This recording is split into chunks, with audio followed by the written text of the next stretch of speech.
Hello everyone, welcome back to our live tutorial session. In this live tutorial video, we are going to tackle impedance, which is under AC theory. After you do power in an AC theory or in AC theory, then finally complex representation of AC parameters. Please stay glued to your seats as we go through this concept. So to begin with the impedance, when you say impedance, what is impedance? From our direct currents, so let's say from DC, we realize that we're using resistors. So resistors, which is the component in the circuit that opposes the flow of what? Current. So maybe if you have a device which requires maybe 2 ampere and you've connected this device to maybe a source where the source is producing, let's say, 10 amps, you realize that before this 2 ampere will work, you need to bring this 10 amps down. So you need to just squeeze it and allow few components of it to flow. That's why there's a need for resistors in circuits. You always need a component that will step down the current flowing through the circuit to allow some component to function. So whenever you come to alternating current circuits, so that is in AC circuits, we don't have only resistors acting.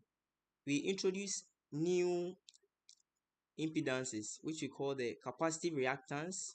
So capacitive reactance.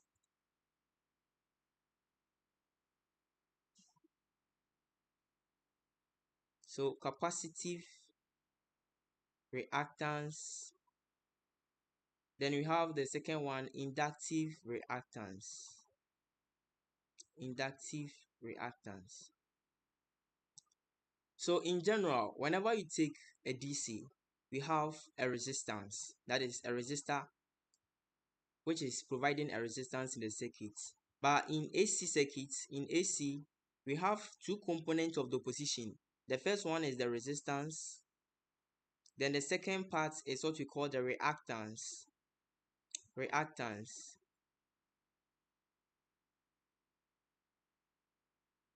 So we have resistance and we have reactance. Under reactance, we have two sources. It's either capacitive reactance or inductive reactance, or you can have both in the circuit.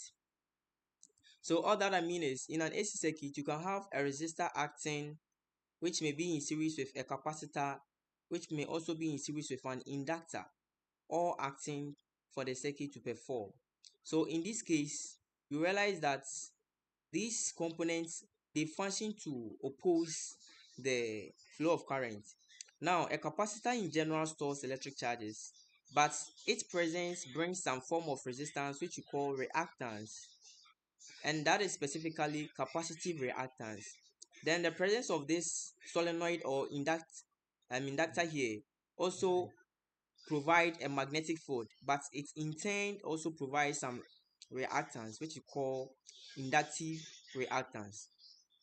So these are the impedances we are going to look at in AC circuits. So meaning in general in AC circuit you don't have anything like resistance or resistor. We use the word impedance, and the impedance goes for all these three. So impedance in AC has three components. So impedance in AC has three components. We have the first one to be resistance, then the second one to be the capacitive reactance, then the third one to be inductive reactance.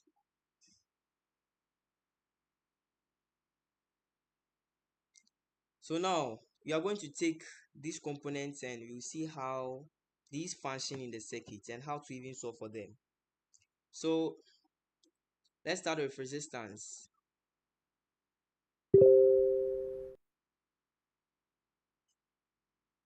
So basically, resistance, we've been working with a resistor from from DC.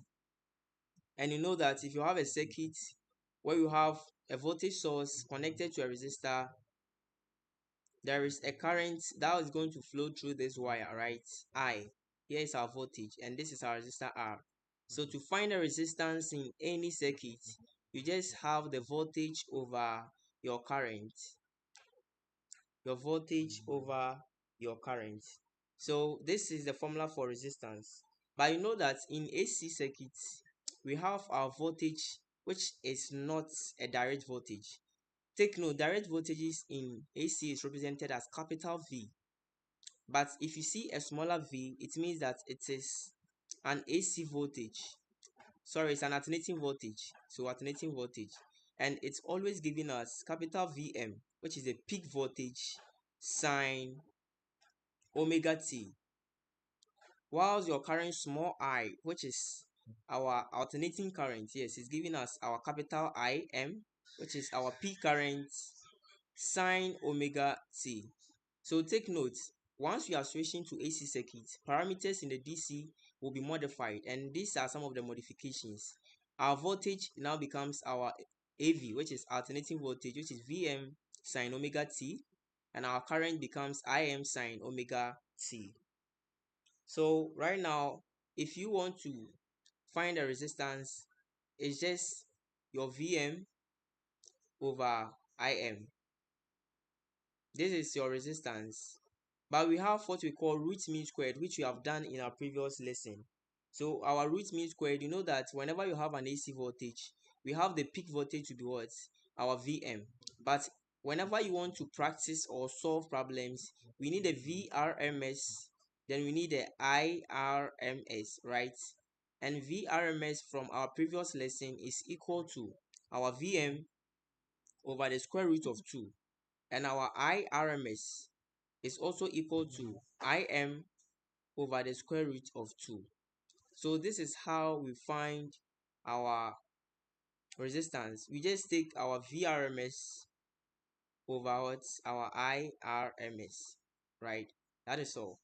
So in this case, you know that VRMS is the same as Vm over root 2. So it will be Vm over square root of 2, all divided by our I is also equal to Im over square root of 2. Then this square root of 2 will cancel the square root of 2, and you'll be left with what? Vm over Im. That is why from the beginning I said our resistance is equal to our peak voltage over our peak current, right? So now let's see some expressions to take note of. If you have in the AC mode, let's say we have a part of a circuit this way. I have my resistor, then I have the voltage across plus and minus V. Then there is a current flowing I, right? So you realize that the current coming I is the same as what? Our V over R, small v over R. Take note, in AC we use small v, which is our AC voltage, right? So our small v here is standing in for our alternating voltage. But we know that small v is equal to capital Vm sine omega t, right? All over R.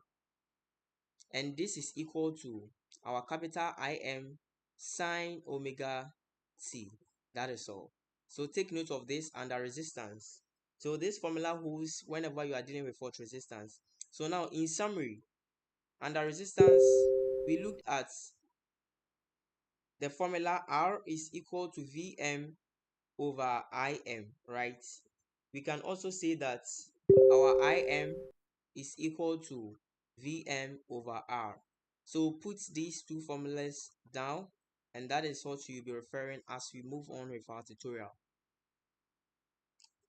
So at this point, let's move to the next part of our impedance, which I said inductance, or let me make it inductive reactance.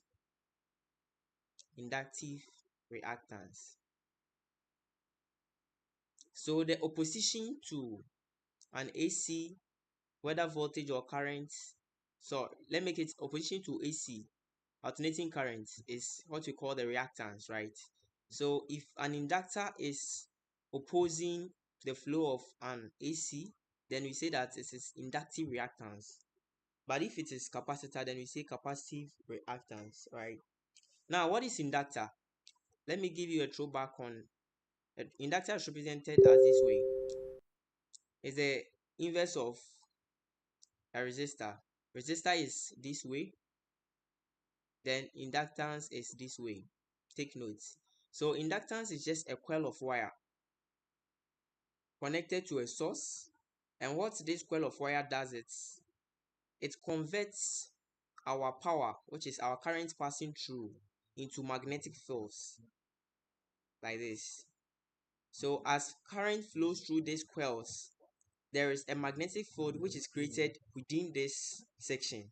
That is why under magnetism you realize that one process to magnetize a magnetic material is to use what, the inductive approach, right? So that is where you make a coil of wire. You use a solenoid. That's what you call solenoid, right? Then you put a nail or any magnetic material here. So once your power here is active, there will be a magnetic field created here, and that will realign the magnetic domains of our magnetic material. And that is how we get magnets from large scale using the AC approach, right? So that is not the focus, but the focus here is to calculate the position offered by our inductor. So generally, the voltage across inductor is giving us capital L times the I over the T. The voltage across any inductor is giving us V is equal to capital L the I over the T. So what this implies is whenever you have a solenoid connected to this power, the current will be flowing, right? But because it is an alternate, it's alternating in nature, right? Because of that, the current here keeps on changing. So for us to find the voltage across this inductor, we need to find at any instant. So it should be instantaneous, because with AC it keeps on increasing, and at a point it will reach a maximum and it will return to zero in that manner. That's why I say alternating, right? Because of that, the current component is the one that keeps on changing. So we can find the voltage across our inductor at a particular time t. So once you have that time t, we can put in this formula and differentiate our current function, and you can get the voltage across our inductor, right? So with this formula, let's see how we can manipulate to get our inductive reactance here.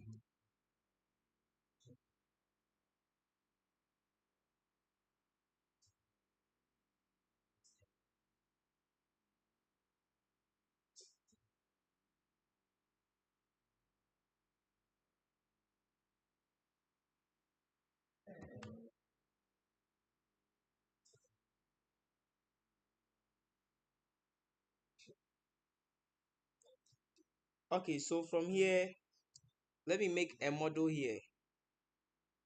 I have a part of a circuit and I have an inductor here.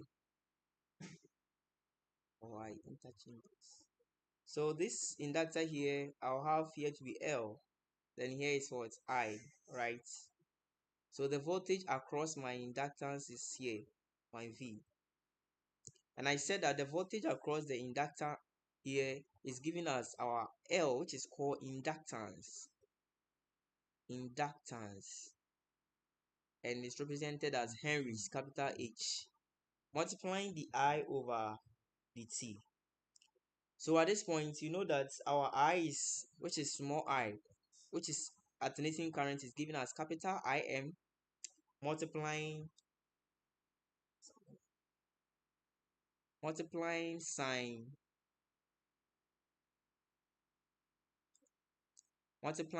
what omega t, right?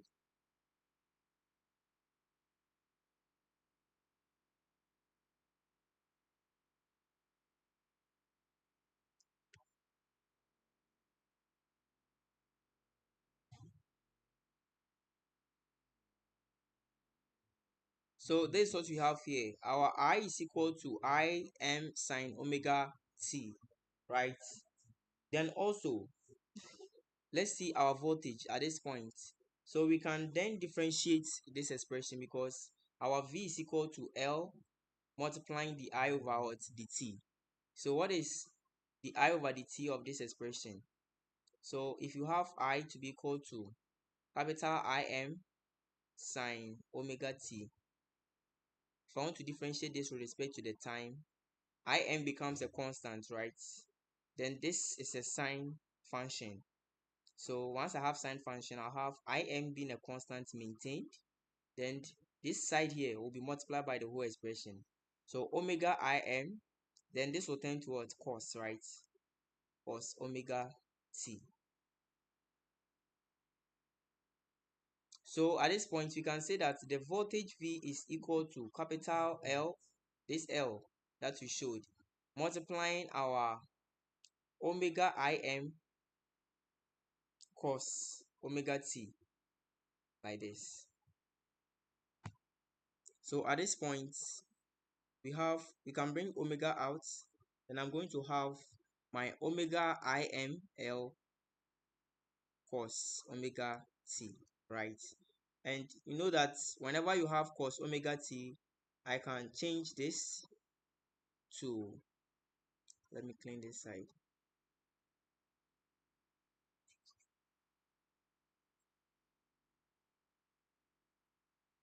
You already know that cosine and sine are complementary functions, right?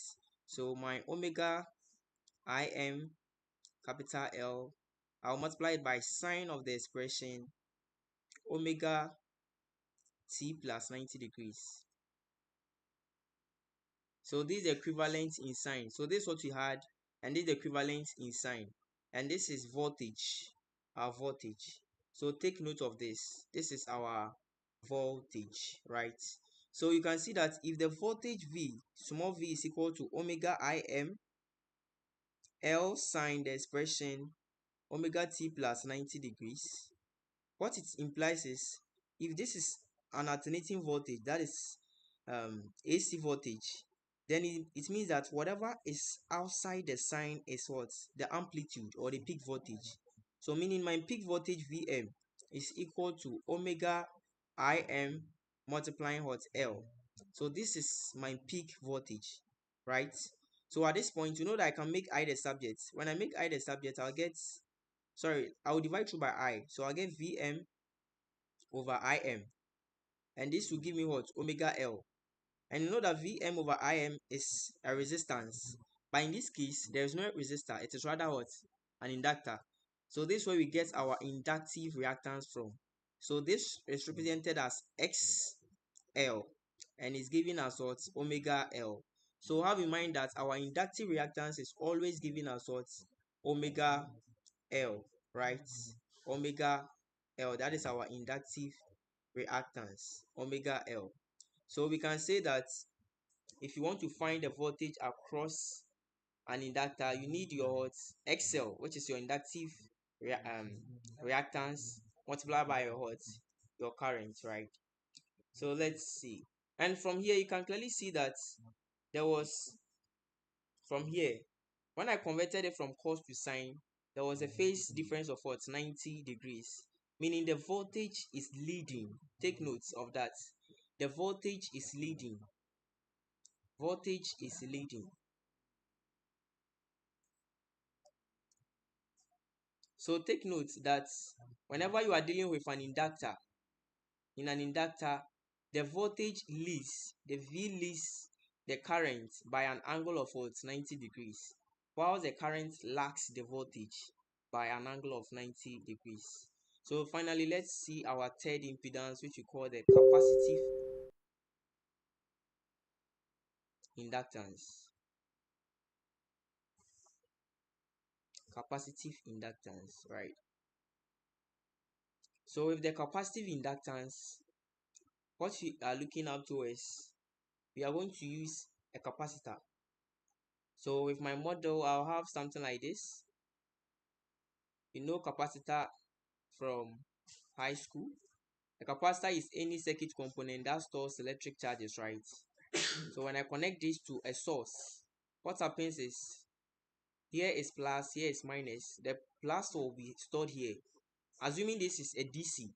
In a DC, our capacitor acts as an open circuit because here there is a dielectric or there is a vacuum here. So the positive will be stored here, negative will be stored here.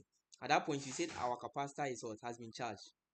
But once we disconnect our source and we get our capacitor alone, then there will be a discharge of the stored source, right?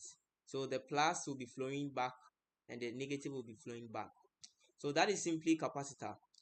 We are interested in the opposition it gives in an AC circuit. So once you have an AC circuit connected to, you have a capacitor connected to maybe an AC source, then we want to find the voltage across this capacitor. This is our current. So now you realize that there is a general formula in our capacitor. Generally, if you want to find the current across a capacitor, it's equal to C dV over dt. The reason is that whenever there is the presence of capacitor, there is a storage of what? Charges. That is, it creates a potential difference. The potential difference keeps on changing with time because at some time the charges will what? Increase, may be constant and all that. But the current, we can only find the current through the capacitor by at a particular time, which we call the instantaneous voltage, or sorry, current. So with the instantaneous current, you have to differentiate your voltage with time, and you can find it at a particular time. You multiply by your what? Capacitance. This is what we call capacitance. Capacitance. And capacitance represented as C. The unit is farad. Farad, right? So take note. So at this point, we have I is equal to C dV on what? Dt, right? Now what is voltage? Voltage, as you know, is equal to Vm sine omega t, right? So I'll put it in this formula. I'll get C multiplying the expression. So when I differentiate this expression, I'll get Vm out. This omega 2 will come out. Then this will turn to cos omega t. And this is equal to I. So my I is simply equal to C multiplying capital Vm omega cos omega t, right? And at this point, I will put it in my sign notation. So I'll get I to be equal to C Vm omega sign of the expression omega t plus 90 degrees. At this point, you can see that the current here is leading our voltage by what? An angle of 90. So in general, capacitor in a capacitor, current always lead. The current is always leading I, the voltage, by an angle of what? 90 degrees. So let me redraw it well. So I'll have my current I here, then the voltage V here. So you realize that the current will be leading the voltage by an angle of what? 90 degrees. That is in a capacitor. So let's see the capacitive reactance, right? Let's see the capacitive reactance. This I that I showed you here, this I is the same as what? I m capital Im sine omega t. If I compare this expression and this expression, I have my sine omega t here, sine. So meaning that my Im here is equal to the rest of the expression, which is equal to Vm omega, multiplying my c here. So what I do is I'll just divide through by my Im, by my Im. Here is 1. So what I'm going to get is, sorry, this is what I'm going to do. Let me clean it.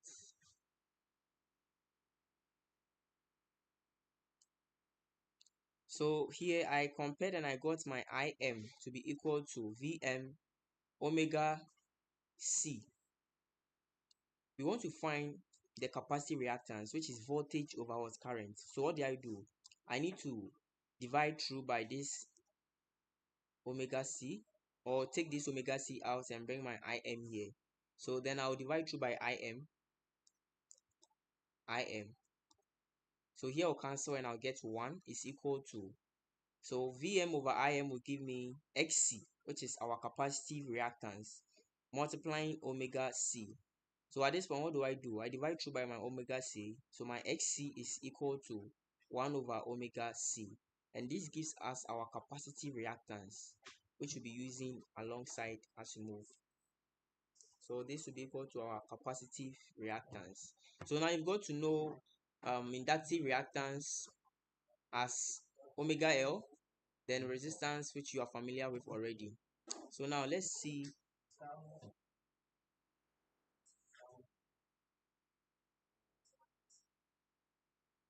So now let's see the combination of these components in a circuit. Combination of these components in a circuit. So for the combination, you are going to have series RL circuit. So let's quickly move through these concepts. Series RL circuit, meaning you have a resistor and an inductor acting, right? So we simply draw our circuit. I'll have my resistor here, then my I. So connected to one AC source. AC source is like this, a dwindle. So this should be equal. So this is my R and this is my XL. XL. So this is the resistance and this is the inductive reactance, right? This is our voltage source. Now, you know that the voltage source V here by voltage division is equal to the voltage across our R plus the voltage across our XL, right? By voltage division. But you know that in AC circuit, the current and the voltages may not be in the same phase as you know in the DC because of reactance. So the presence of this XL will influence our what? Our voltage. So now let's see for the resistor parts. Let me draw this. I have my current and voltage. So here's my maybe voltage and let's see my current. Whenever you have a resistor, your voltage and your current will fall on the same line, I, in the case of the resistor. Now, what about the inductance? We already learned that in an inductance, so let me put my VL here and my VR here. So you realize that the inductance, the current is lagging the voltage, right? So the current is rather lagging the voltage. For that reason, in the inductance, I'll have my current here, then my voltage here, because the voltage will be leading the current by an angle of 90 degrees. So in summary, I can draw a voltage to current characteristics here.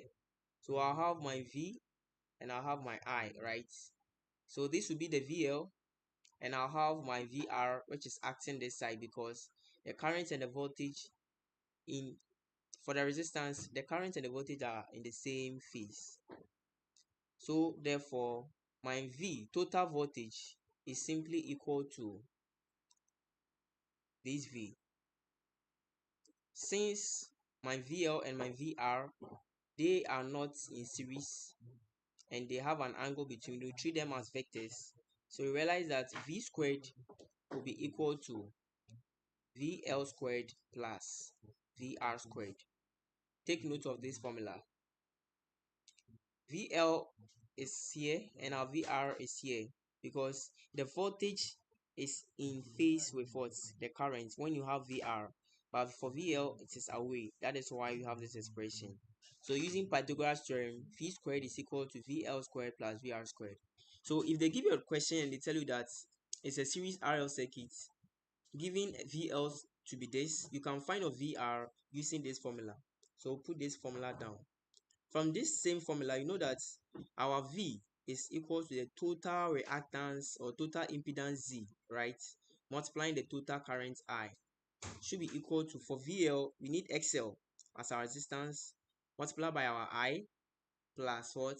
Our voltage. So here we have resistance R multiplying what? Our current. The reason why the current is the same as is a series. So the current produced will be the same current throughout. So from this formula, I'll have this squared, then finally this squared, right? So for that reason, I'll have Z squared is equal to XL squared plus R squared. All the I squared, I'll factorize. So when I factorize, I'll get my I squared here. All the I squared will come, it will cancel, or I'll divide through by I squared. So this is where I reach. So the impedance for RL circuit is given as the square root of the expression XL squared plus R squared. So from this side, you have got our first formula, our second formula. The first one is voltages, then the second one is impedance. Now, you know that this is the total voltage, right? It will form an angle phi, which we call the phase difference, and that phase difference will be toward the current or the voltage. So we have to calculate for that. So in AC, we normally use phase difference a lot, so or phase angle. So it's always equal to tan inverse of the expression XL over R. So when you take the tan inverse of your inductive reactance over your resistance, you get what? Phi. You can also make it tan inverse of VL over VR because after all the currents are the same. So this is all for series RL circuits. What to take note of is your voltage is leading the current by an angle of 90 degrees. Then quickly we move to our series RC circuits.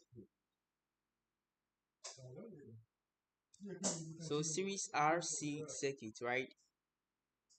So for series RC circuits, I'm going to have my circuits here. I have my resistor, then I have my capacitor, right, connected to the source.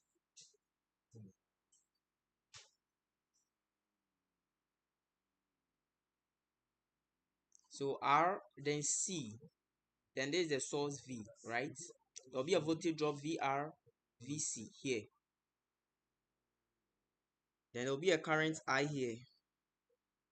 So at this point, we go on to draw the phase diagram. The phasor diagram we've talked about in our previous video. So for the phasor diagram, take notes. For the resistor part, is always in the same phase. I and V are always in the same phase. But for our capacitive reactance, remember our current is rather leading. So the current is leading the voltage by what? 90 degrees. So the voltage here, for that reason, we can clearly see that the current will come down. Sorry, the voltage will be here, VC, then our current is what? I. So if I draw my diagram, I'll have my V, my I. So this should be the negative side. So here will be my VC. You know that VC is lagging by 90. Current is leading. Then here I'll have my VR because it's in the same phase. So this is where the total voltage will lie. The total voltage will lie this side. So VC will come here. Using Pythagoras theorem, my V squared will simply be equal to VC squared plus VR squared. Right. So with this, I can say that my voltage, total voltage, is equal to the square root of the expression VC squared plus VR squared, like this. Now, using the same principle we did, we realize that there is current multiplying our Z impedance and is equal to current multiplying our XC plus current multiplying our R, everything squared, everything squared. So obviously Z squared will be equal to XC squared plus R squared. Therefore, our impedance is simply equal to the square root of the expression XC squared plus R squared, right? That is Z. Then we can calculate for our phase difference to be equal to tan inverse of the expression XC on R, XC on R. And you have to take notes in series RC circuits, our current rather leads the voltage by 90. Sorry. So in series RC circuits, the current will lead by not 90 but rather the angle phi. Take note. The current will rather lead by angle phi.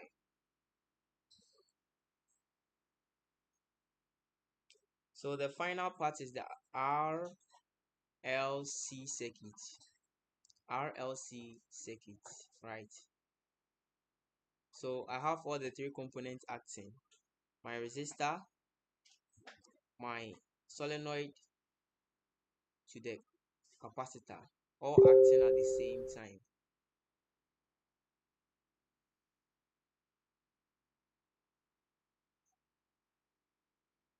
like this.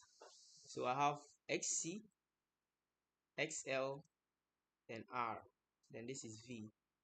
So I have VR across, VL, then VC. So generally, we realize that our V squared would then be equal to VR squared plus VL squared plus VC squared. Let me draw the phasor diagram here. I'll have straight. Always remember our VR acts on the horizontal since it's in phase with the current I.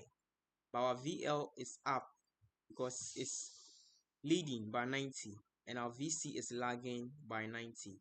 So this is the phasor diagram.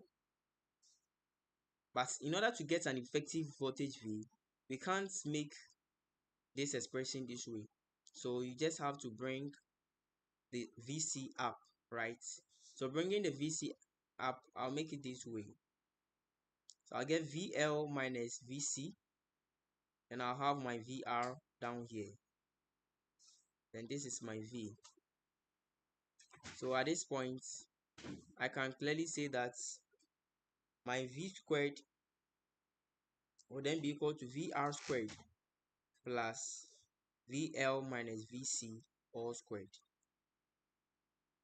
And my impedance Z is also going to be R squared plus XL minus XC all squared, right? All inside the square root. So this is how RLC circuits is done. So you now know how to find the impedance for RLC circuits. Then you know the voltage as well. Now what's about the phase angle? So the phase angle is equal to tan inverse of XL minus XC all over R, right? So here too, you realize that if XL is greater than XC, if XL is greater than XC, meaning our inductive reactance is greater, hence our current will what? Lag the voltage, or the voltage will lead the current by an angle phi. The same way if XC is greater than XL, then our current I will lead the voltage by angle phi, and you get a negative value. So in AC, whenever you get a negative phasor diagram or power factors, you move on, you realize that you are dealing with capacitive reactance. So that is all for our impedances. So we just have to solve problems for you to understand how we apply them. So let's see our first problem. Example 1.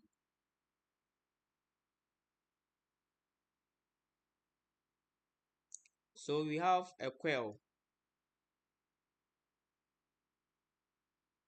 A coil has a resistance R which is equal to 12 ohms and an inductance L which is equal to 0.1 H henries. It is connected. It is connected across a 100 volts 50 hertz supply. Calculate A, the reactance, and impedance. Then B, phase difference.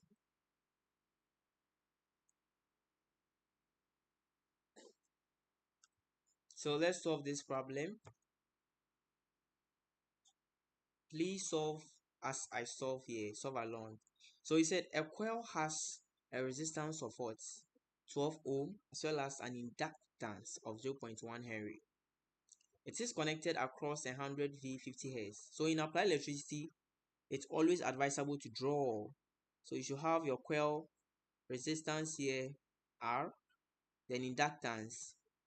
So I have my R, which is 12 ohms, inductance 0.1 henries connected across. So this is how we design. You can just do something like this: 100 volts, then 50 hertz. So this is your supply. So the first part is saying calculate the reactance and the impedance. Now, what is reactance? I told you we have two reactances. We have either a capacitive or inductive. In the presence of an inductor, you should expect inductive reactance XL. And what's the formula? It's giving us omega L. For that reason, what is my omega? My omega is giving us 2 pi F L. Where 2 pi F here is frequency, is giving us 50 hertz. I simply get 2 pi times 50 times my inductance 0.1. That was what was given here. So I simply get what? 100 pi times 0.1. This is going to give me 10 pi, and it's a reactance. It says a reactance, right? So once it says a reactance, the unit is simply ohms. What is 10 pi? You know that pi is 3.14. So I'll get 31.4 ohms. This is the first part. So we have to find the impedance. This is for reactance. So the impedance here, impedance is simply going to be equal to Z. In the RL circuit is equal to the square root of what? R squared plus what? XL squared. We have found our XL, this XL, to be 31.4. So I have square root of R squared, which is what? 12 squared plus 31.4 squared. So just find this. So when you punch this into your calculator, what are you getting? So just punch square root of 12 squared plus 31.4 squared. And the answer is 33.6. 33.6 ohms. So this gives the impedance. Now what's the phase difference? Phi. From our calculation, we said the tan inverse of our XL over R, which is equal to tan inverse of 31.4 over R, which is equal to 12. And what answer are we getting? You should be getting around 69 degrees. And that is all for example 1. Please take notes as I solve more. So we are about moving to our second problem, and we are still on impedances.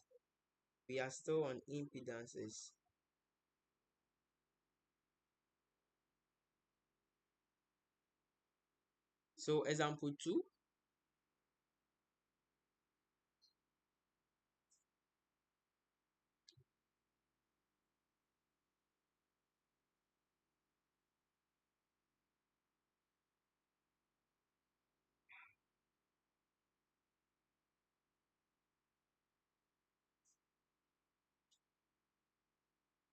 So example 2.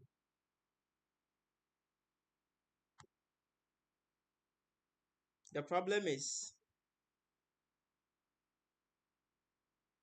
a metal filament lamp rated at 750 watts, 100 volts is to be connected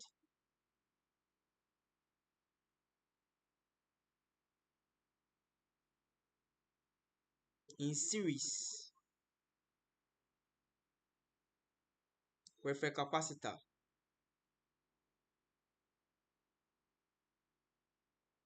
across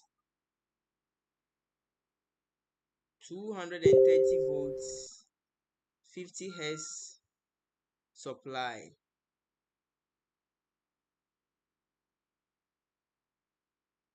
Calculate A. capacitance. B, phase angle.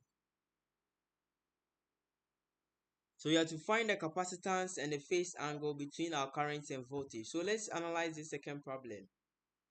A metal filament lamp rated at 750 watts, 100 volts is to be connected in series with a capacitor across a 230 volts 50 hertz supply. Calculate the capacitance, then we calculate the phase angle between our current and voltage. So now the first thing to do is to write your parameters. You can see that the filament lamp is rated at 750 watts. So the power of the lamp is 750 watts.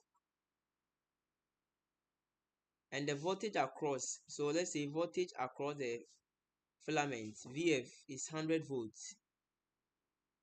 The supply is giving us 230 volts.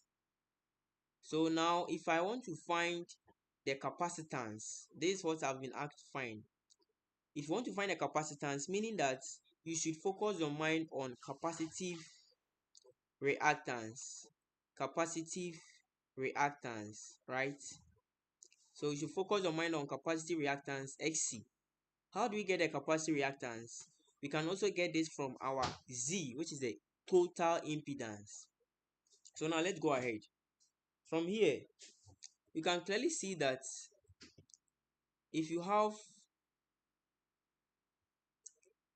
the power and you have the voltage, what do we get? So it said is to be connected in series with a capacitor, right? So now we'll be having a capacitor as well as a resistance, because we know that power is equal to what? IV, right? Power is equal to IV, and power is equal to IV. Here is our power, 750, is equal to our current I, which you don't know, and our voltage here is what? 100.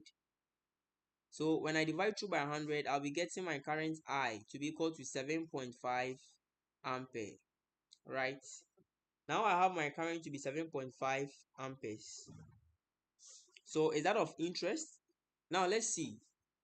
We have the voltage across the resistance. So see, the metal filament has a resistive opposition, right? Whilst it is connected with a reactance, which is a capacitor. So now, basically, we are dealing with RC circuits. That is what you should know. RC circuits. Once you get to know that you are dealing with RC circuits, then the three formula comes in mind. Our V is equal to VC squared plus VR squared. Then number two, the next thing that should come in mind is your Z is equal to the square root of the expression XC squared plus R squared. And your phase difference is equal to tan inverse of what? XC over what? R. When you have these three formulas, you can solve any problem relating RC circuits. So here, let's see the first formula. We know that the voltage across the resistive is what? 100 volts. What will be the voltage across our capacitor? Because they've given us the total voltage to be 230. So my 230 will be equal to, I don't subtract. Don't subtract it directly from it. That will be in DC. In AC, see the relationship. Our V squared will be equal to VC squared plus VR squared. So now my VC squared, which I don't know, but my VR squared, which is 100 squared. So 230 squared. So now I can find my VC squared from the expression square root of 230 squared minus 100 squared, right?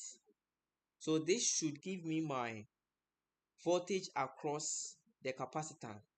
Yes, and that can help us to get our capacitive reactance. Is that not it? So to find this, what's the voltage across? The answer is 207 volts. 207 volts. So now we realize that the voltage across the capacitor here, which is in series with our metal filament, is 207. And I know that they are in series. So the same current that I got from here, 7.5, will be the same current that will flow through it. So cleaning this side, let me clean this side. So I have my 7.5 amperes here. So I just divide it. So my XC is simply equal to VC over what? I. Is that not it? So I'll have 207 over I 7.5, and that is giving me my capacitive reactance. So what will be the expression? This expression here, 207 over 7.5, you punch it into your calculator. 207 over 7.5, that is 27.6. 27.6. So 27.6 ohms. This is the capacity reactance. But now the question asks us to find capacitance. You are not done. So you just come, let's open a new page. Our capacitance Xc is equal to 27.6 ohms. Then my Xc, which we all know that is equal to 1 over omega C, is equal to 27.6 ohm, right?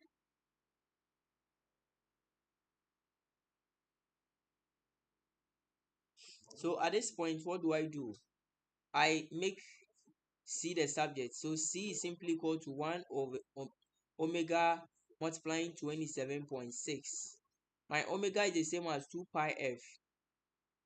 Pi times my f, which is 50, times 27.6. So the solution that we are going to get, so let's see, 1 over the expression 2 times 3.142 times 27 times 50 times 27.6. We'll be getting 1.153 times 10 to the power negative 4. Remember, most capacitance are left in micro, so I can move 1, 2, so that I get 115.3 microfarad, and that is our capacitance. The next part was to find the phase angle, right? The phase difference theta is simply equal to tan inverse of our XC over what? R. You can also say tan inverse of our VC over VR. Since you have the voltages available, VC was 207, VR was what? 100. As simple as that. Then I can get my theta or phi to be equal to 64.2 degrees. So this is how we solve for RLC circuit, and we are done with the impedance aspect. And the next session on our headline was to find our power. So we are moving to our new section, which is power. So power in an AC circuit. From DC, we know that power is simply equal to the total current available times the total voltage, right? We can make V the subject from our Ohm's law, and we can get power to be equal to V is the same as IR, right? So I squared R. We can also make I the subject from our Ohm's law, and we can get power to be equal to V squared on what? R. So these are the basic formula we know for power. In AC circuits, power has different components. Remember, power is due to opposition, right? The resistance. So power is dissipated in the resistor. And we have already talked about the different impedances you have in AC. So there will be power dissipated across our resistor. There will be another power dissipated across our capacitor. Then there will be another power dissipated across our inductor. So what this should tell you is we should have our resistive power, capacitive power, or inductive power, right? So in general, capacitive and the inductive sum to give what we call reactance. Is that not it? So this sum to give us our reactance. Then this gives us our resistance, right? So there are two things in play, resistance and reactance. So we have resistive power, resistive power, power dissipated by the resistor. Then we have the reactive power, power dissipated by both capacitor and inductor. Reactive power. That's what we call reactive power, right? So take note of this. Because of that, power in AC has been categorized into three. The first one is what we call active power. Active power. This active power is the same as the resistive power or the power due to the resistor. This is also called actual power. Actual power. Some will say true power. Or when they say power, just power is power, right? So take note. When you see power in AC, just power, it is active power. The second part is what we call the reactive power. Reactive power. Reactive power, right? So the reactive power is also due to the reactance in the circuit. Then finally, what we call the apparent power. So apparent power happens to be the total power in an AC circuit. So apparent power. This is also called, this is actually the total power, right? So apparent power is represented as S, which is our total power, reactive as Q, then the active power is represented as P. Take notes, as P. So these are the three powers we have in AC. Let's consider and see how they all work.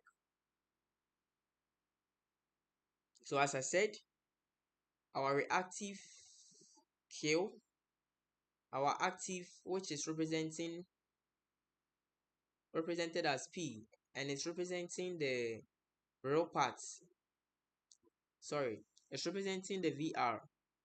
Remember that in the DC part, current and voltages are hot in phase. So our power, which is our active power, will fall here because it is due to the resistance. Then our total power S will be the effective value. So when you combine this becomes vectors. You have to use Pythagoras theorem. This becomes our Q, remember, P. So S squared is equal to Q squared plus P squared. So when I give you the active power and the reactive power, you can find the total power or the apparent power as the square root of Q squared plus what? P squared. Take note of this formula, right? So at this point, we can say that if I give you my total power, then my P is simply equal to my total power S cos theta, where the theta is the angle I have here. We call it phi or theta. So P is equal to S cos theta and my Q is equal to S sin what? Theta.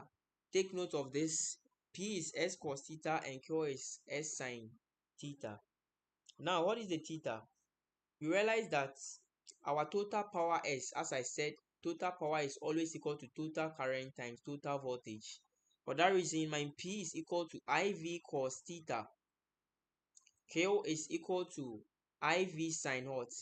Theta, right?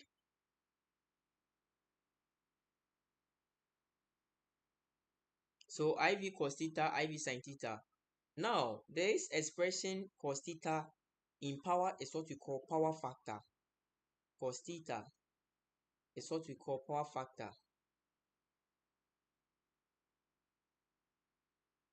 Power factor.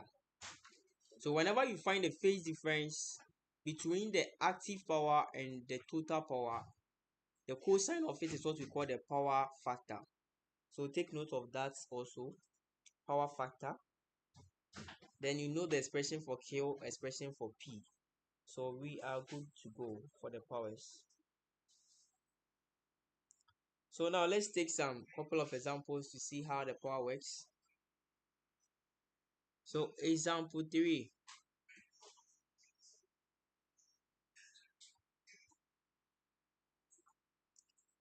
So an EMF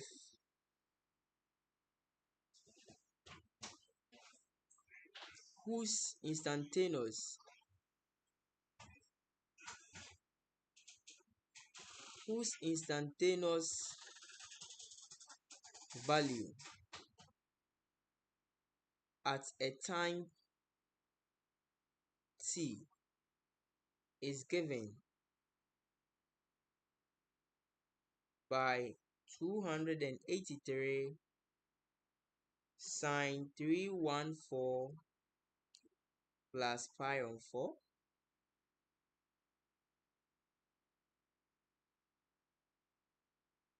is applied to an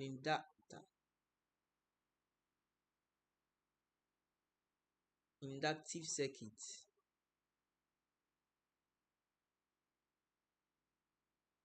is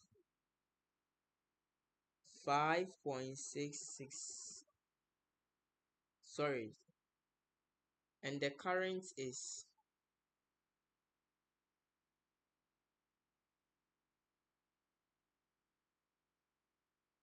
and the current is 5.66 sine 314 minus pi on 6 amperes. So the problem is determine A, frequency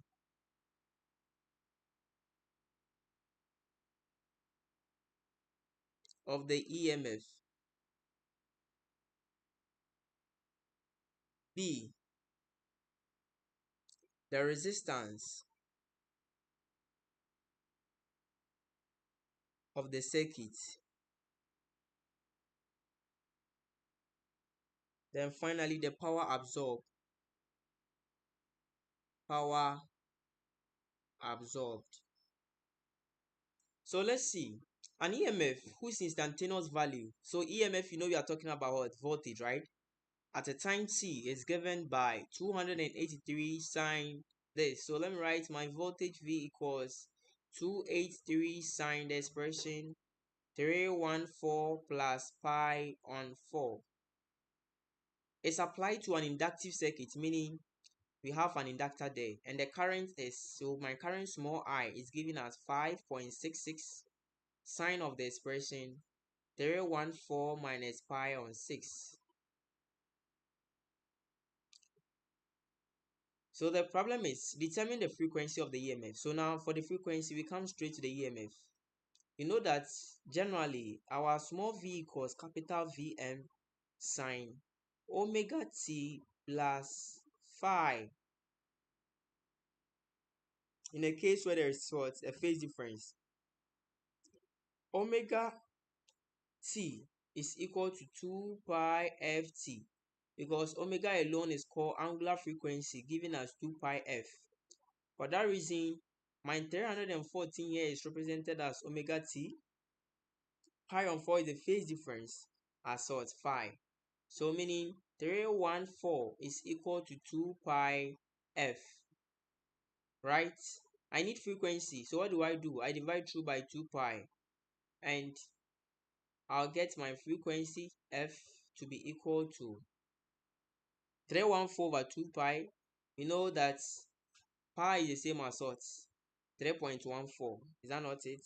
So obviously 3.14 will cancel 314 to be equal to what? 100. 2 goes into 100, 50 hertz. That is all. Let's go to the B part. The resistance of the circuit. What does that mean? We need resistance. How do you find resistance? My R is equal to V on what? I. Is that not it? So my VM on what? IM. Right? You remember? So at this point, what is my IM? What is my VM? So simply, I'll say that my resistance here. Now, we shouldn't forget that the circuit is an AC circuit. It has a resistive part and an inductive part. For that reason, I can't put R, but I can rather put something we call Z. So this is what we call the impedance. So this is Z, impedance. So my impedance is my total voltage, peak voltage over total what peak current. If you find the VRMS, it still cancels out, right? So it's the same thing. So I'll get 283, which is my VM, over my IM, which is 5.66, to be the total impedance of the circuit. That is giving me 50 ohms, right? So this gives me the total impedance. The question is saying I should find what my resistance, and you know that for the total impedance I'll have a resistance aspect and I'll have an inductive aspect, right? But I can do that using the phase angle. So until I found the phase angle, I can't find these two. And you know that Z is equal to my R squared plus Z equals R squared plus what? XL squared. Is that not it? All under square root. I need R. Now I have my Z. Do I know XL? I don't know XL. For that reason, there's no way I can solve it this way. Is that not it? So what do I do? What do I do? So let's see. Right now I need my R, my total resistance. That is what I need. So to find the total resistance, then we will need then we need the phase difference, right? So let's see something here.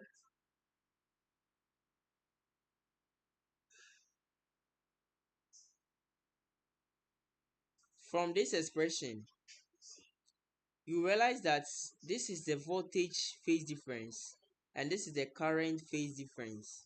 So to find the total phase difference is the difference between these two angles, right? I'll have pi on 4 minus pi on 6. Is that not it? Phase difference. And that gives me what? 10 pi on 24. That is 4 by 6, pi by 6, then plus pi by 4, 10 pi over 24. That becomes our phase difference.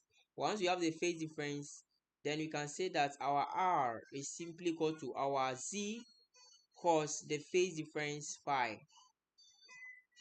And this equals, our Z was 50, cosine our phase difference, which I found 10 pi on 24, should give me the resistance to be equal to 12.94 ohms. Now the next thing we are doing is, let's go back. So the second part of the question is C, power absorbed. Power absorbed. So power, as I said, when they say power, it means active power. Active power. Active power was VI, total power cos phi. And we said that the cos phi was what you call the power factor. So my total voltage and my total current times my cosine of what? My phase difference. Total current and voltage, we use the VRMS. So I have 283 over square root of 2 times my I, 5.66 over square root of 2. I'm using the VRMS. That's what we use. All over cosine of the phase 10 pi on 24, right? At this point, you are getting 207.5 watts. And this is how we find power where this is active. So we are applying the impedance and the power in this manner, right? So let's see.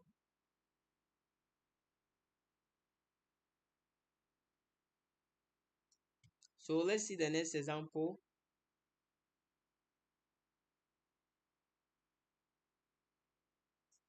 So before we do this next example, let's quickly go to our next section because time favor us. So our next subsection here is what we call representation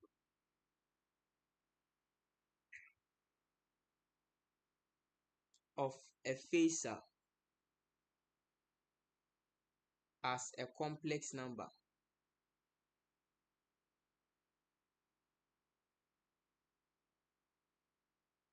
This is what you are going to do. Representation of a phasor as a complex number. This happens to be the last subsection of our meeting today. So you know from complex numbers algebra that you have the Argand diagram where you have our real part x and our imaginary part on the y, I, right? So our complex number, which is represented as z in algebra, is equal to x plus iy. Because current is I in applied electricity, to represent the complex operator, we use J instead of what? I. Take note, when you see J is a complex operator in applied electricity, that is what we do. So it's nothing different. Just remember the properties that our operator J will be equal to square root of -1. Our property that you know that whenever you have our complex number represented as a polar form, it becomes its magnitude, angle, its direction, theta. So if you have two of this, r2 angle theta 2, this is the same as r1 over r2 multiplying angle what? Angle theta 1 minus theta 2. So these are some basic properties which you are expected to know because you've done algebra, right? So because of that, let's quickly go into what we are supposed to know as the complex representation. Resistance, as you know, resistance in complex numbers being represented as what? AC parameters is the real part of an impedance. Real part of an impedance. Now why? When I draw my representation I against V, we realize that always the voltage across the resistor is in phase with I. On my Argand diagram, my X is what? At the x-axis, right? So this represents that my R resistor is the same as what? My real part. Then the imaginary part, which is the voltage here, now we can make our another representation. So we remember that our impedance Z was equal to what? XL. When I'm using the XL or RL circuit or RC, I'll always have RC squared plus XC squared plus R squared, right? For that reason, we have our reactance in AC representing the imaginary component. So resistance is the real part and the reactance is imaginary. Remember, imaginary you have two, or the reactance you have two. We have the capacitive and we have the inductive, right? Capacitive is represented as negative J and the inductive is represented as positive J. So positive imaginary part means that you are dealing with inductive reactance. Negative means inductive capacitance. On this note, a pure resistive circuit has impedance Z to be equal to what? R.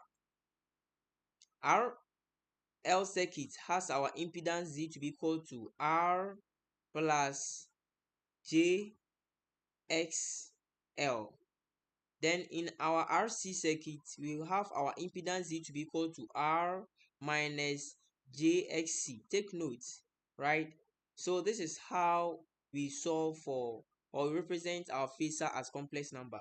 Now let's quickly represent our power as complex number. The power also has the same scenario.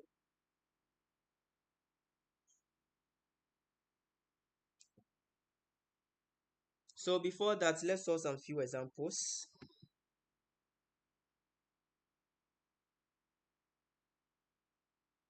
How we will represent the phase, our currents and voltages with the complex number. So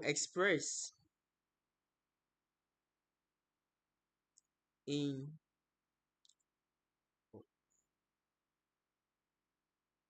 express in rectangular form and polar notation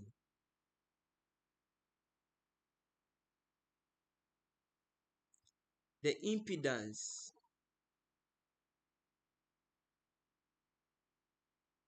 of each of the following. right? So A, resistance of 20 ohm. B, a resistance of 20 ohm in series with an inductance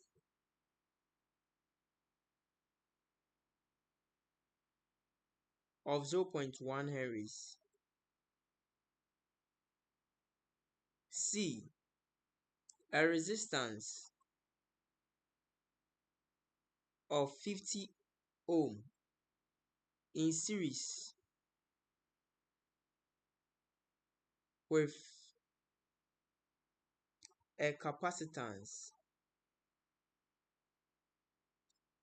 of 40 microfarad, right? So let's solve this example.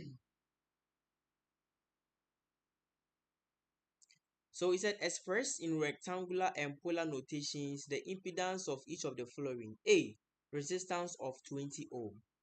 I already told you that resistance forms the real part of the complex number. So simply our answer is 20 plus 0j. That's all. But they said in polar notations as well. What does that mean? Our z is simply equal to the magnitude, which is 20 angle 0 degrees. Now let's quickly move to the second part. B, a resistance of 20 ohm in series with an inductance of 0.1 henries. I told you that it is inductive reactance which we represent as a complex number, not inductance. So meaning we have to find our XL, which is equal to omega L, right? Omega is 2 times pi times what? Our frequency times our L. They gave us frequency. So if they didn't give you frequency, they should give. So the frequency is 50 hertz. 50 hertz. Then also we have our inductance to be 0.1. So 2 by 3.14 by 50 by 0.1. So this is giving us 0.31.4. So XL is equal to 31.4 ohms. At this point, I can find my impedance Z to be equal to, it has a 20 ohm, which is a raw part 20, plus, it's positive because we are dealing with inductance, it's positive, plus 31.4 J or ohm. So this is how I represent impedance as a complex number. Finally, a resistance of 50 in series with a capacitance of 40 microfarad. So here too, we have to find our capacitive reactance XC, 1 over omega hertz C, which is the same as 1 over 2 pi f C. 2 pi f is 50 hertz multiplying 2 pi times 40 microfarad. And that is going to give us 79.6 ohms. For that reason, for my C, I'll have a 50 ohm plus J. So it should be minus. It's capacity. So minus 79.6 ohms. But remember, for this side, we have to represent this as also the polar form. What I do is I need my R, which is the modulus of this expression. So my R modulus is simply equal to, so let me clean this part. So I still use the complex stuffs. So I'll have my R is equal to square root of what? When I take this one, 20 squared plus 31.4 squared. And that is giving me 37.2 ohms. Then I find my angle. Then my angle theta is simply equal to tan inverse of 31.4 over 20, right? At this point, I'm getting my angle theta to be 57.5. So therefore, representing the B as a polar notation will be 37.2 angle 57.5 degrees. That's all. For the C part, this one, you find our R, and the R is going to be the square root of 50 squared plus negative 79.6 all squared, giving us 94. The angle will be tan inverse of negative 79.6 over 50, and you'll be getting the angle to be equal to negative 57.87 degrees. So negative 57.87 degrees. That is all for this example. Let's take our last part, then we see.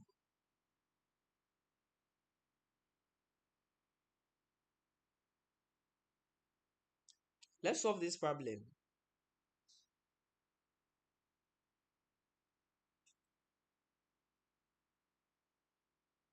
So a circuit is arranged as indicated.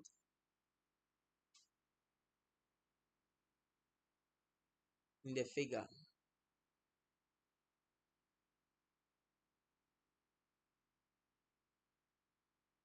Calculate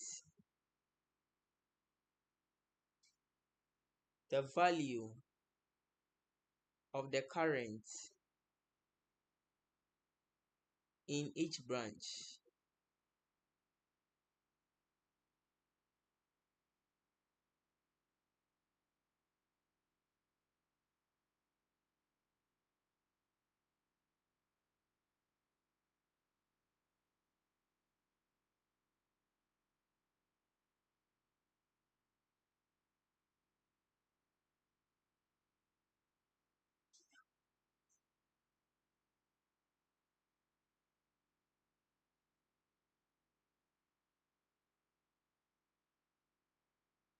So this is a circuit, and the branches I have A, B, then C.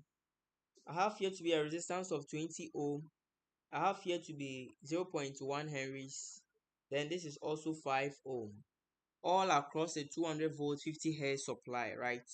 So this is a problem we have, and it says we should calculate the current in all branches. I'll have my current I here, then current I1 in this branch, then current I2. But remember that my I can make it IC because I've already labeled it as C, A, and B. So I need IA, IB, then IC. How do I find it? Remember that in DC, when we're calculating for current, our I is always equal to V on R, right? At this point, I need my total resistance before I can proceed. But my resistances here, I have inductance because in AC, my impedance instead. So this should be equal to V over Z, right? Because I have capacitive, inductive, and also resistive. At this point, the first thing I'm going to do is I'll convert the capacitor here to capacitive reactance and my inductor to capacitive inductive reactance, right? So what is my XC? My XC equals 1 over omega C. This is equal to 1 over 2 times 50 times pi times my C, which is equal to 150 micro. So micro, I can make it 10 to the power 6 here because it will move up. So my XC will simply be equal to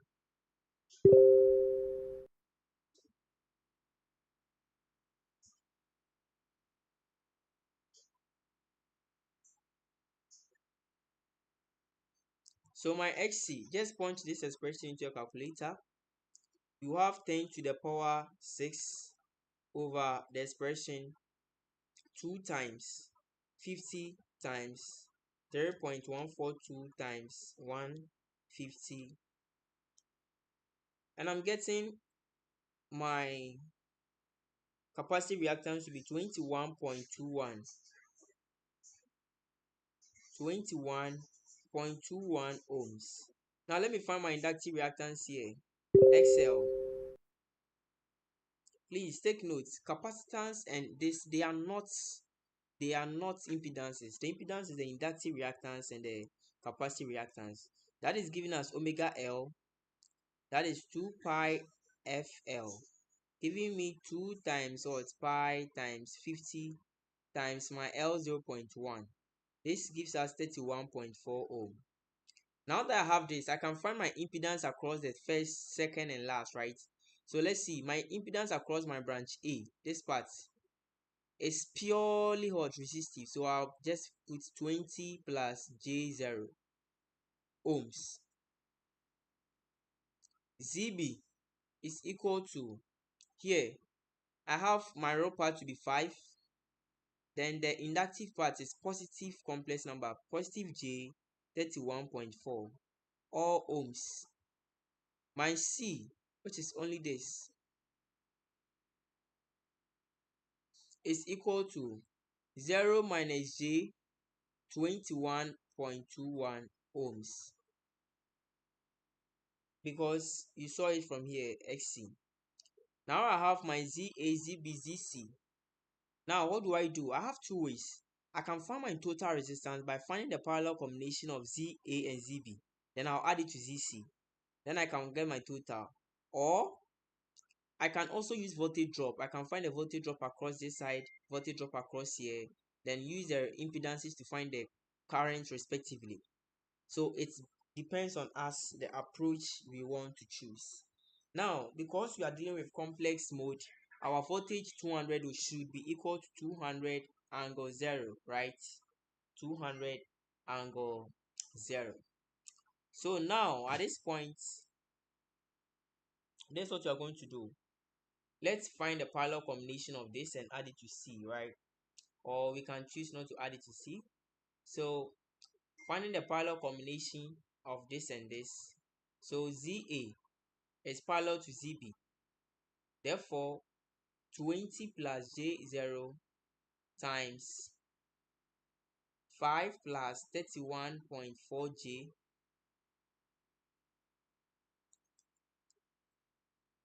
So plus 31, 5 plus J 31.4 all over 20 plus 0J plus 5 plus 31.4J.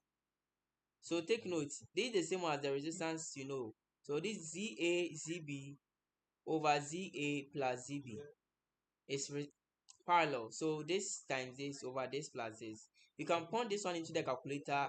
Don't waste time solving this manually. Go to complex mode. You enter this over this.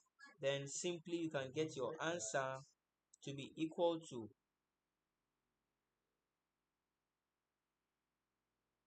you get your answer to be 13.78 plus J 7.8. Now, this is impedance. Whenever you want to make division in the complex representation, please convert it to polar form. So in the polar form, our impedance Z is equal to, you convert this one to polar form, you can still use the calculator for that. 15.84 angle 29.48, 29.48. So at this point, I want to do my work here. I don't want to clean, so I can clear up this side.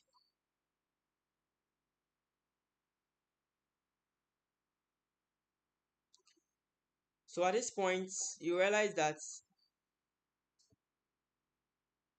I have my impedance ZAZB. So this and this, I have that, right? So my total impedance ZT is equal to ZC plus the parallel combination of ZA and what? CB. Right now, I'm left to add that to it. So I'll have negative J 21.2 plus the expression 13.78 plus J 7.8. So this is what I have here. That's my ZAB. Then ZC is what I have here, negative 21.2 J. So after simplification, we are going to get what, you know that this will add up to the imaginary parts. So it still remains 13.78. Then now, since this is bigger, I'll have minus I'll have 21.2 minus 7.8. That is 13.4. Then I have my J here. Or O. So at this point, I can convert it to polar form and I'll have my total impedance to be equal to 19.22 angle negative 44.2 degrees. So at this point, I have my total impedance. The next thing that I'm going to have is, once I have my total impedance, I have my total voltage, I can find the total current. And remember, the total current IT is the same as the current IC because the same passing here. So IT cos IC is equal to my total voltage 200 angle 0 degrees all over 19.22 angle negative 44.2. They are all in polar form. As usual, you divide this by this and our total current is simply going to be 10.4 angle 44.2, right? Where 10.4 is the magnitude and angle 44.2 is the phase difference. And that gives us our total or IC. We can go forward. Let me clean this side. So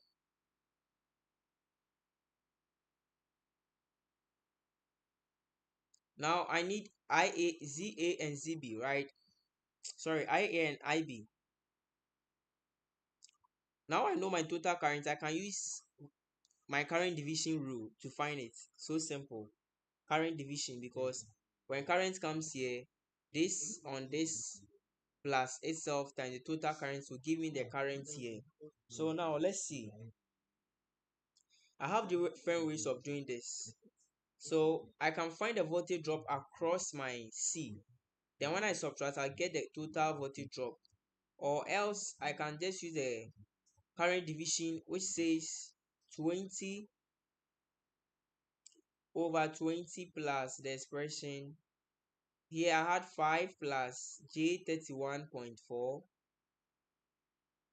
multiplying the total current IT, which is 10.4 angle 44.2. Normally, don't do such division. If you want to do division, convert everything towards polar. Or at this point, I can convert this one into the linear form so that I get 10.4 cos 44.2, which is 7.46 plus J, then it will be sine,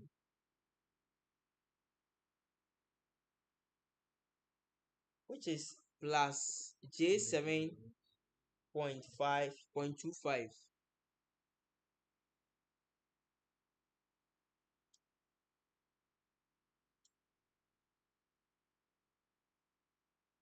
So 0.257. 0.25. So I've converted this one to the linear form. So when I do this simplification, I will get an answer in the linear form, right? So this is by current division. And for this, I should get my IA straight away. Sorry, my IB instead because I took 20. So I should get my IB instead.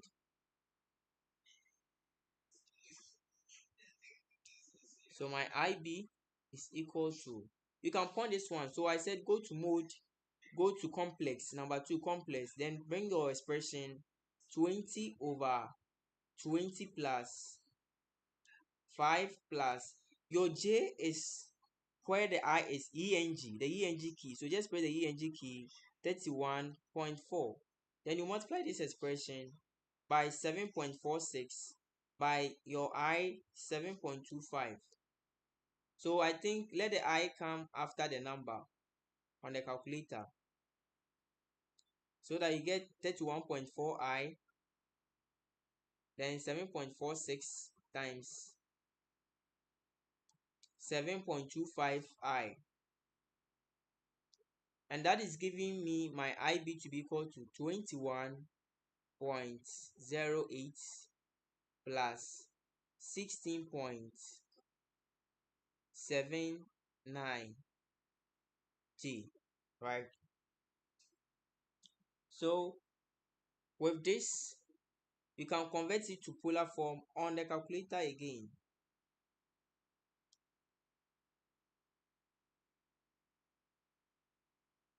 So I think I made a mistake when I was punching. So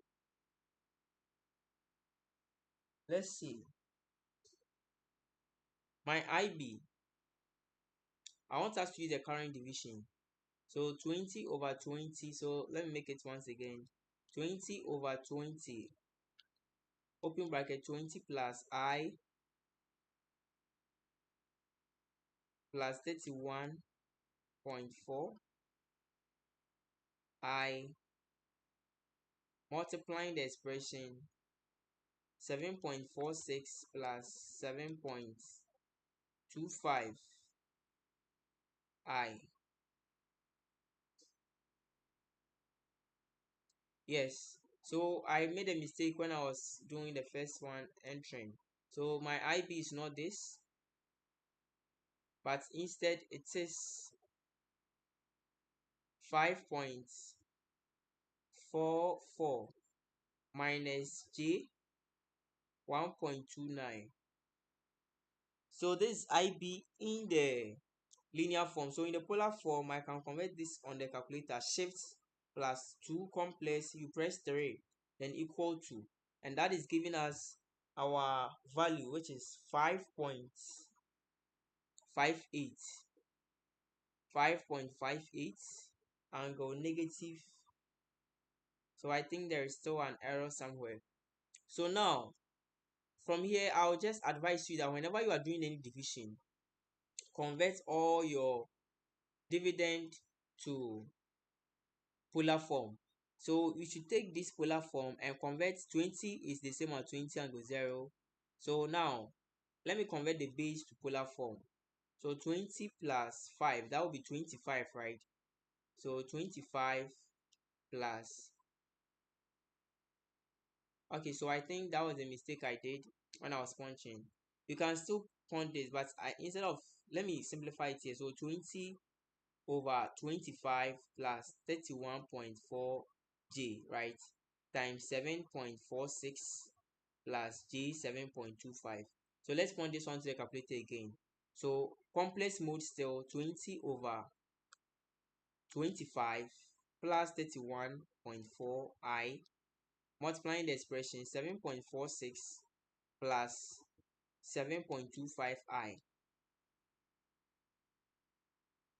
Yes, so this should give me the expression 2.315 plus 4.34 G. So converting this to the polar form, shift plus 2, then you press 3 equals, wow.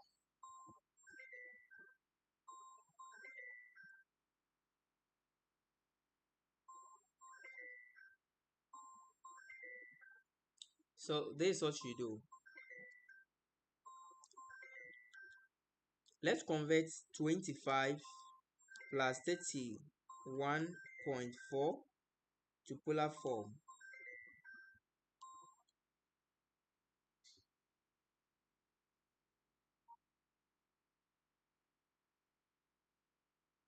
Change the calculator I'm using.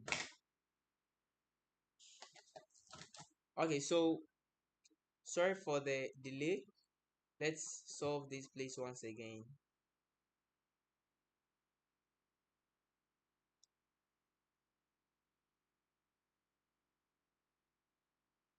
So let's see here. IB is equal to 20 this over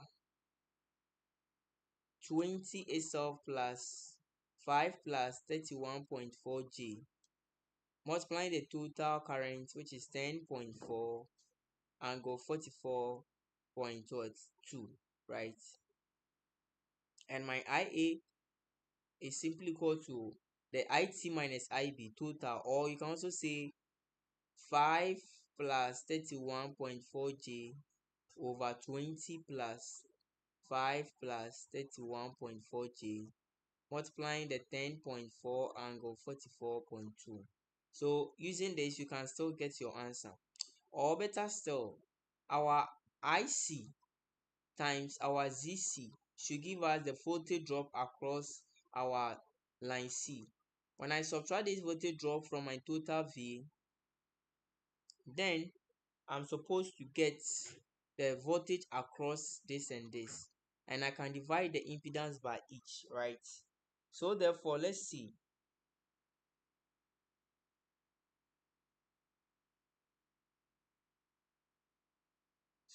So let's see something here.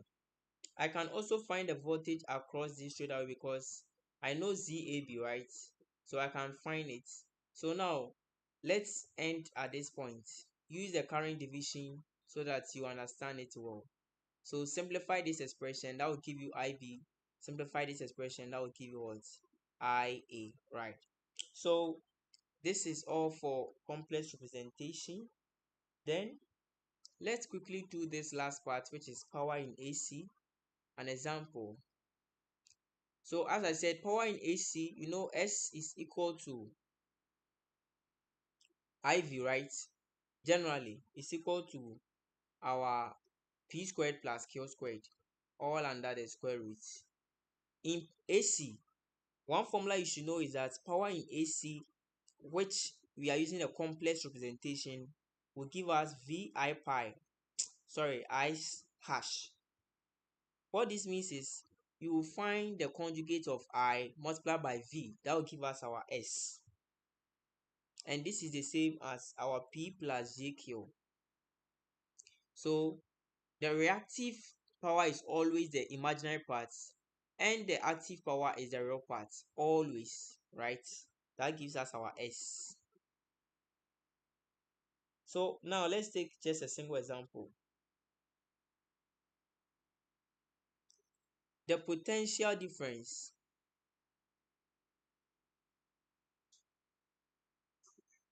across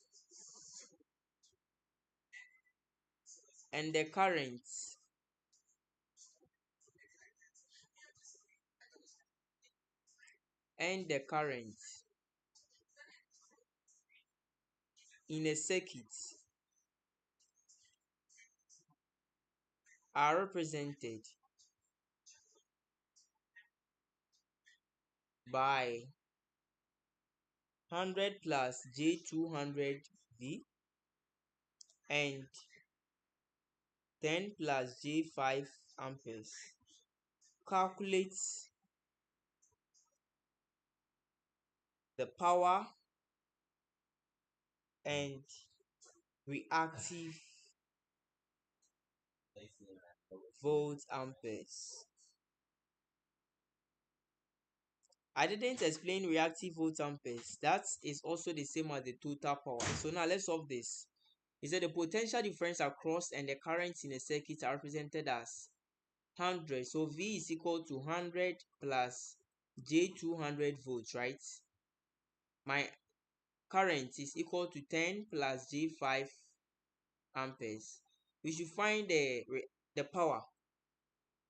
To find the power here, as I told you, in the complex mode, our total power S is equal to VI, where I here is the conjugate. So I'm simply going to get 100 plus 200J multiplying my I, but 10 minus J5.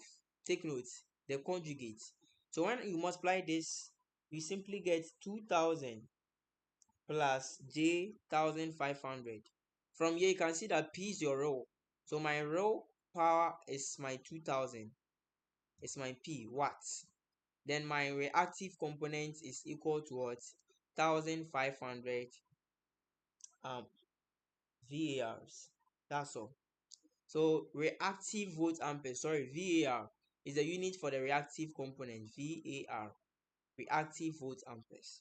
Thank you for being with me in this section. It's been a while. Thank you so much for your attention, and please, we'll have our next section on applied electricity very soon. That will be on our network theorems.